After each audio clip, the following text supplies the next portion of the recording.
Hello दोस्तों, R K learns mind में एक बार फिर से आपका बहुत बहुत स्वागत है।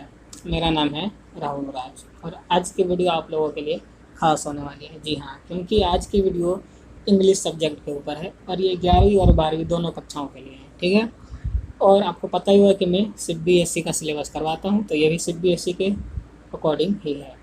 तो जी हाँ, आप जान लेते हैं कि आज मैं आपको क्या बताने वाला हूँ। तो जी हाँ दोस्तों, आज मैं आपको ग्रामर पोर्शन का आपका लेटर टू द एडिटर बताने वाला हूँ, करवाने वाला हूँ। इस लेटर टू द एडिटर के बारे में बताऊँगा आपको कि कैसे लिखते हैं, क्या क्या किन बातों का ध्यान रखते हैं। ठीक है, और इसके लिए मैं आपको एक मोस्ट पावरफुल टिप देने वाला हूँ जो कि आपके लिए 100% यूज़फुल होने वाला है। अगर आपने उसको ध्यान से देखा, समझा और याद कर लिया तो आप कभी भी लेटर टू द एडिटर को लिखने में घबराएंगे नहीं और अच्छे से लिखेंगे और पूरे पूरे नंबर आप उसमें ले पाएंगे।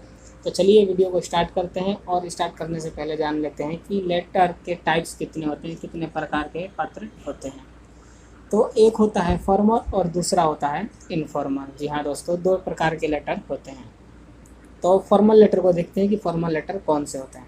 तो फॉर्मल लेटर वो लेटर होते हैं जिन्हें बिजनेस लेटर भी कह सकते हैं, बिजनेस इंक्वायरी लेटर कह सकते हैं, जैसे कि letter of inquiry, letter of adores, letter to the editors और जॉब लेटर। तो ऐसे जितने भी लेटर्स होते हैं वो फॉर्मल लेटर होते हैं। ठीक है, अब बात आती है इनफॉर्मल लेटर की। तो इनफॉर्मल लेटर वो लेटर होता है जो आप अपने पेरेंट्स को लिखते हैं या रिलेटिव्स को लिखते हैं या अपने दोस्तों को लिखते हैं। ठीक है, इसका इस्तेमाल बहुत ही कम होता है क्योंकि इसकी जगह व्हाट्सअप और जितने भी ऑनलाइन चैनल और ऐप्स जो भी हैं, माध्यम जो भी है ऑनलाइन माध्यम, उसने इसकी जगह ले ली है। ठीक है, तो अब हम फॉर्मल लेटर की बात करते हैं क्योंकि फॉर्मल लेटर ही आपके सिलेबस में है। ठीक है, तो यहाँ पर मैं आपको दो बात बताने वाला हूँ जिन बातों को आपको हमेशा लेटर लिखते समय ध्यान रखना है।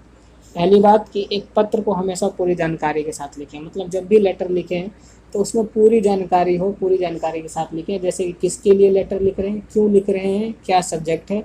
ठीक है, ऐसे जितनी भी जानकारी होती है सारी की सारी उसमें होनी चाहिए, ताकि जब भी लेटर पढ़ने वाला वो देखे तो देखते ही समझ जाए कि हाँ किस बारे में लेटर है और क्यों लिखा गया है। ठीक है, दूसरी बात है कि एक फॉर्मल लेटर लिखते समय सही फॉर्मेट और लेआउट का प्रयोग करें। जब भी लेटर लिखें तो उसका एक सही फॉर्मेट और लेआउट होता है, उसी का प्रयोग करें। ठीक है, अब बात आती है कि आपका फॉर्मेट कैसा होता है। तो मैं बता दूं, आपके जितने भी फॉर्मल लेटर होते हैं उन सब का फॉर्मेट एक ही होता है, और आपका जो लेटर टू द एडिटर है उसका भी फॉर्मेट सेम है, यही है। ठीक है, तो समझ लेते हैं कि फॉर्मेट कैसा है। तो आपका जो फॉर्मेट है वो सेंडर एड्रेस से स्टार्ट होता है। सबसे पहले लेटर लिखने वाला या लेटर भेजने वाला उसका खुद का एड्रेस आता है। ठीक है, उसके बाद आती है डेट। डेट उस दिन की होती है जिस दिन आप लेटर लिख रहे हैं।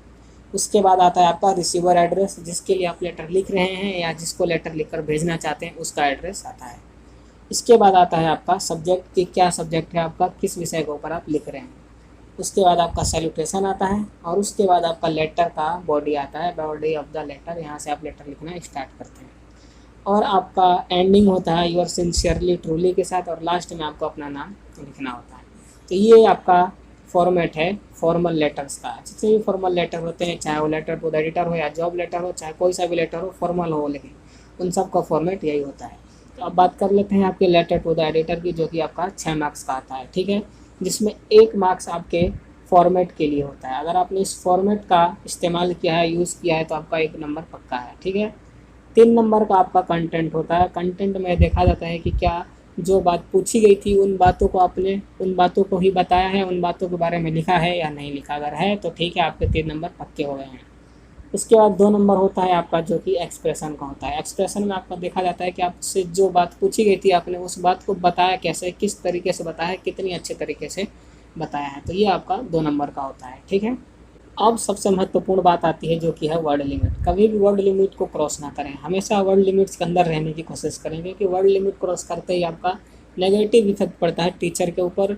और एक दूसरी बात ये भी है कि आप जितना ज़्यादा लिखेंगे गलती करने की संभावना भी उतनी अधिक होती है, जिससे आपके नंबर कटने के फुल टू फुल चांस होते हैं। तो हमेशा कोशिश करें कि वर्ड लिमिट को क्रॉस ना करें, इसके अंदर ही रहें। तो अब स्टार्ट करते हैं, और स्टार्ट करने से पहले क्वेश्चन ले लेते हैं लेटर टू द एडिटर का। ठीक है, जिसको आगे लिखेंगे, और लिखते समय ही मैं आपको ट्रिक के बारे में बताऊंगा, वो ट्रिक बताऊंगा जिसकी बात मैं शुरू में कर रहा था। तो चलिए क्वेश्चन पढ़ते हैं। तो क्वेश्चन पढ़ने से पहले 2 बातों का ध्यान रखना बहुत ज़रूरी होता है।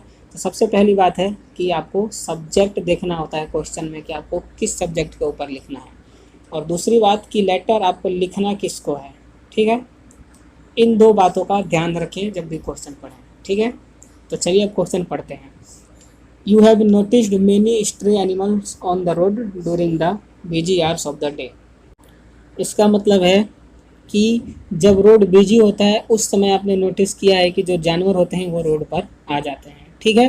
तो अब आपका यहाँ पर सब्जेक्ट मिल गया, आपने ध्यान दिया होगा तो आपका सब्जेक्ट यहीं पर है, क्या है, स्ट्रे एनिमल्स। आपका सब्जेक्ट क्या है, यही तो है कि जब भी रोड बिजी होता है उस समय जानवर होते हैं जो रोड पर आ जाते हैं, ठीक है।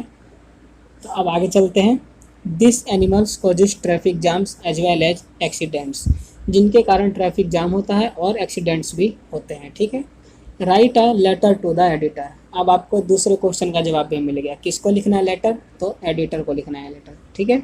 The Hindustan times drawing attention of the municipal commissioner, आपका जो म्यूनसिपल कमिश्नर है उसके अटेंशन के लिए, ठीक है। RSS road Chennai, you are Shanta Suresh living at 12 MG road Chennai, ये सेंडर एड्रेस आपको मिल गया। तो ये है क्वेश्चन आपको, जिसमें आपने सब्जेक्ट को भी ढूंढ लिया और आपने किसको लिखना है इसको भी समझ लिया और जान लिया। तो अब आप स्टार्ट करते हैं लेटर लिखना। तो सबसे पहले फॉर्मेट के अकॉर्डिंग सेंडर एड्रेस आता है, तो लिख दिया आपने sender address 12 MG road Chennai, ये आपका सेंडर एड्रेस हो गया। इसके बाद एक लाइन छोड़नी है, उसके बाद लिखना है आपको डेट, और डेट उस दिन की होती है जिस दिन आप लेटर लिख रहे हैं। जैसे मैं आज लिख रहा हूँ तो आज की डेट मैंने डाल दी 5 जुलाई 2020, ठीक है।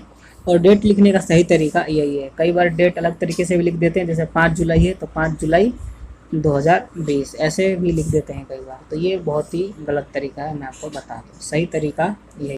इसके बाद एक लाइन छोड़ना है और फिर आता है आपका रिसीवर एड्रेस। तो रिसीवर एड्रेस क्या था आपका, the editor Hindustan times RSS road Chennai, ठीक है। उसके बाद एक लाइन छोड़ी और फिर आता है आपका सब्जेक्ट। तो सब्जेक्ट क्या था आपका, स्ट्रे एनिमल, तो लिख दिया expressing concern over the problem of stray animal, ठीक है। उसके बाद आता है आपका सैल्यूटेशन, सर मैडम जो भी लिखना है। उसके बाद होता है आपका यहाँ से बॉडी ऑफ द लेटर, ठीक है। और वो ट्रिक जिसकी मैं बात शुरू में कर रहा था वो ट्रिक आपका यहीं पर है, ठीक है। तो चलिए मैं आपको बता देता हूँ वो ट्रिक क्या है। वो ट्रिक आपका पैराग्राफ 1 और पैराग्राफ 3 के रूप में यहाँ पर है। जी हाँ दोस्तों, आपको पता होगा कि किसी भी लेटर में मिनिमम 3 पैराग्राफ होने चाहिए, ठीक है। जिसमें से पहला पैराग्राफ आपका इंट्रोडक्शन का होता है, दूसरा पैराग्राफ आपका समस्याओं का होता है, आपको उसमें अपनी समस्याएं बतानी होती है, और तीसरा पैराग्राफ आपका एंडिंग पैराग्राफ होता है।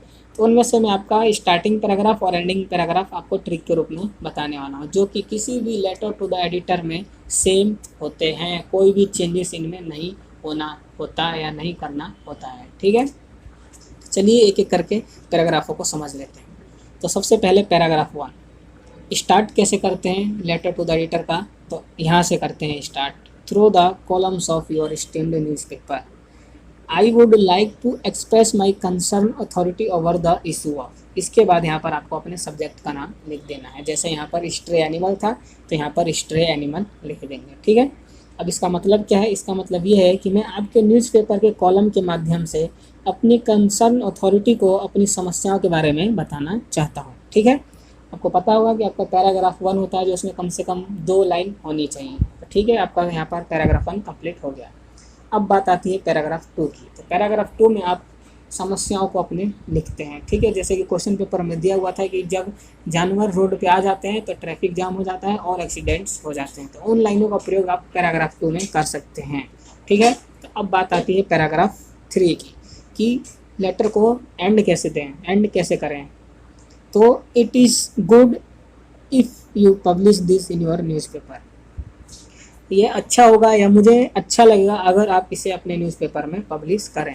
And the concern authority will see the gravity of this matter, और जब हमारी कंसर्न अथॉरिटी इस मैटर को देखेगी, इसकी गहराई को समझेगी, and some steps adopted to, इसके बाद फिर आपको यहाँ पर अपने सब्जेक्ट का नाम लिख देना है और इसकी तरफ कुछ स्टेप्स उचित कदम उठाए जाएंगे, ठीक है। तो ये है आपका पैराग्राफ 3 और एंडिंग पैराग्राफ जिसे कहते हैं।